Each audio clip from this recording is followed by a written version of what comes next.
Shalom. Initially, I was going to wait until next month before I started the teaching series for my upcoming book, Battle Cry, Waging and Winning the War Within. But since Father's Day is upon us, I decided to share a special moment from one of the chapters. This is from chapter 9, and it's called Accepting Affirmation. Never allow the mistakes you've made stop you from being celebrated for the good that you've done. John Davis. I will never forget the morning of Father's Day 2017 when my wife Nicole asked me to stay in bed until she called for me to come into the living room. Our family was in Traverse City, Michigan for a weekend vacation. Unbeknownst to me, my daughter Alexis and my son Jason were rushing to finish decorating the suite's living room and queuing up a video they had made of themselves sharing special words of appreciation for me. When I stepped out of the bedroom, I could not believe my eyes. They had made the entire area look like a birthday party, complete with black balloons, gold streamers, and wrapped gifts. You'd think I would have been overwhelmed with joy, but brothers, it was the opposite. I felt so unworthy of the effort that was put into this moment. The plethora of mistakes I had made as a husband and father, coupled with the decades of rarely hearing anything encouraging from my own father, always made it difficult to accept affirmation from anyone. On the exterior, I had to look calm and appreciative because Alexis and Jason were watching me intently. But internally, I could feel a war was raging. My soul said, "Jason, guard your heart. No one loves this much." But the Most High's Holy Spirit countered, "Jason, allow yourself to be loved, son. Just because you were neglected as a child and made mistakes as an adult does not mean you are not valuable."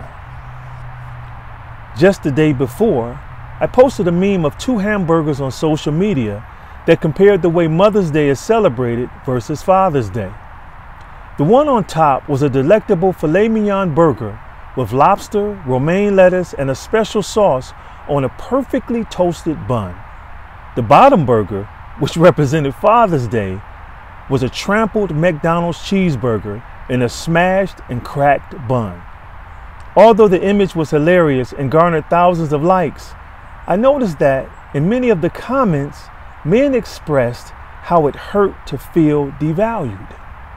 And women compassionately shared how they desired to do more for the men in their lives on Father's Day, but we the dads resisted.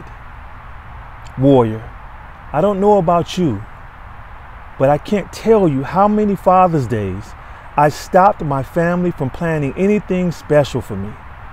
They would ask me what I wanted to do, what I needed, and I would always reply, nothing.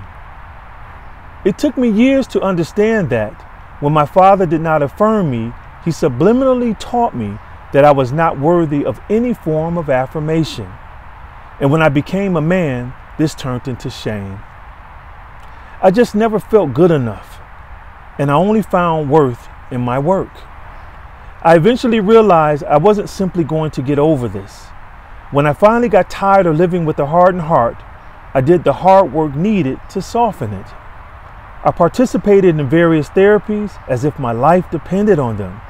I went to individual counselors and life coaches for personal guidance, to psychotherapy to release trauma, and to marriage and family counseling for my family. Honestly, loving my wife and children was never the hard part. Loving myself was. And regrettably, when we do not love ourselves, we eventually start condemning ourselves.